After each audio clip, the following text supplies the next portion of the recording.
Oui, donc bonsoir. Dernier volet de la soirée, le volet mobilité. Donc, je suis accompagnée ce soir de François-Xavier Mascotte du RTC qui va venir présenter aussi une partie sur le transport collectif. Donc, rapidement, donc dernier volet. Donc, d'entrée de jeu, les quartiers qui bordent le site, là, c'est vraiment des quartiers qui sont desservis par différents modes, que ce soit des modes individuels, collectifs, mais aussi actifs.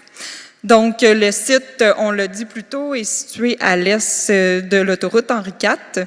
C'est un axe nord-sud très important qui, en fait, relie, par exemple, le pont Pierre-Laporte jusqu'aux municipalités plus au nord des limites de la ville. Il y a 2 échangeurs à proximité du site à l'étude, donc celui situé près de l'avenue Chauveau-Ouest, qui aussi permet de rejoindre le boulevard de l'Auvergne. Et il y a également l'échangeur ici de la route Sainte-Geneviève, qui permet également de rejoindre le boulevard Saint-Claude. Donc, en plus de ces 2 artères-là, il y a également le boulevard artère principale. Il y a également le boulevard de Lormière ici sur l'axe nord-sud.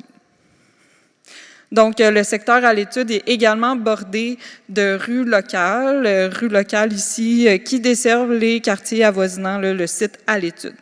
On en a parlé aussi également plus tôt, donc l'ouverture de rue ici qui a lieu sur la rue John Simons.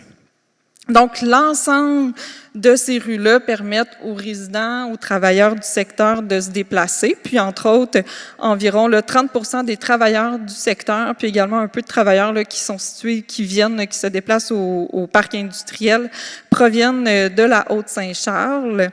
Donc voilà. Puis bon, le mode le plus utilisé du secteur, c'est vraiment l'automobile. Donc 75% à peu près des déplacements réalisés dans le secteur sont effectués en automobile, mais ce n'est pas non plus le seul mode de déplacement. Donc les modes actifs, donc marche, vélo, représentent environ 15%, puis le transport collectif, là, environ près de 8%.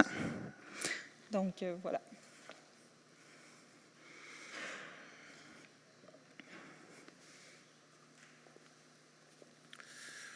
Bonsoir tout le monde. Donc, évidemment, quand on parle de mobilité durable, le RTC en est un acteur important. La diapo ici, en fait, c'est pas pour décrire chacun des parcours qui desservent les différents quartiers à proximité du secteur Chauveau, mais d'un peu vous expliquer les groupes de services que le RTC offre et comment ceux-ci peuvent répondre aux différents besoins en termes de mobilité. Évidemment, pour les parcours, le bus, leur première utilisation, pour de la desserte locale, mais également pour interconnecter les différents quartiers à Québec. Pour les parcours express, ce sont des parcours qui permettent de desservir des quartiers résidentiels à destination des pôles d'emploi d'importance dans la ville de Québec.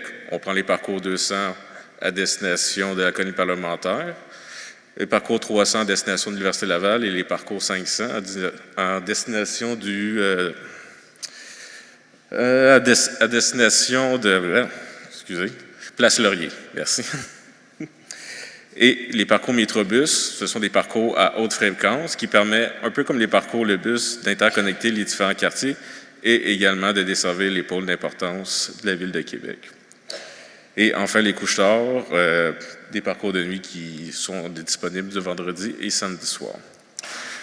La nouveauté au RTC, c'est depuis mars 2022, on offre un nouveau type de service qui est le Flexibus, qui est un service de transport à la demande, demandant une application qui vous permet de faire de la desserte, de faciliter la desserte locale, mais également de pouvoir se rabattre aux différents services réguliers du RTC, les parcours que je vous ai présentés précédemment.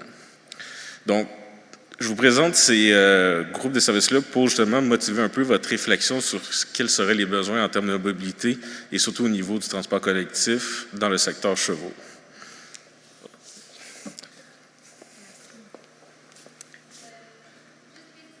Oui. En fait, François-Xavier est analyste à la planification des services. Vous l'aurez deviné, il travaille au réseau de transport de la capitale. Parfait, merci Alexandra. Marie-Pierre, par contre, était avec la ville. Oui, tout à fait.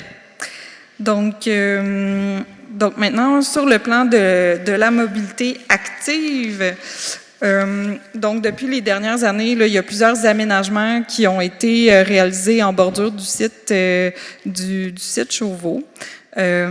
Donc, à commencer, par exemple, la Ville, lors de travaux de réfection, a saisi l'opportunité de venir ajouter ici une passerelle cyclo-piétonne, la passerelle cyclo-piétonne de la route Sainte-Geneviève. Donc, c'est aussi une occasion à saisir là, pour amorcer une réflexion, pour venir, en fait, réfléchir sur la continuité du réseau, là, de même que de prendre en compte là, certaines suggestions des citoyens. Les quartiers aussi environnement, on peut penser à d'autres aménagements qui sont présents en bordure du site à l'étude, entre autres, par exemple, une chaussée désignée sur le boulevard Couture, puis également bande et pistes cyclables à l'intersection des Rubaines et d'Adélard-Godbout. Un dernier aménagement que je voulais également aborder, c'est la piste cyclable qui a été ajoutée aussi lors de l'ouverture de la rue John Simons. Donc, c'est ce qui complète un peu le portrait à haut niveau. Je sais qu'il est tard. Merci beaucoup d'être resté pour ce troisième volet-là. Donc, on passerait tout de suite à l'activité. Donc, l'activité volet, puis en tout cas, nous, notables, on en a déjà commencé cette réflexion-là aussi, donc probablement que vous avez déjà commencé à échanger sur ce volet-là. Donc, vous reconnaissez ici le schéma avec lequel on travaille depuis le début des activités, puis vous avez en brun, c'est ça, donc les chemins informels des coureurs des bois, voilà. Donc, quelques questions pour cette période d'échange, puis ça se veut vraiment, cette première question, comment voyez-vous la mobilité sur le site?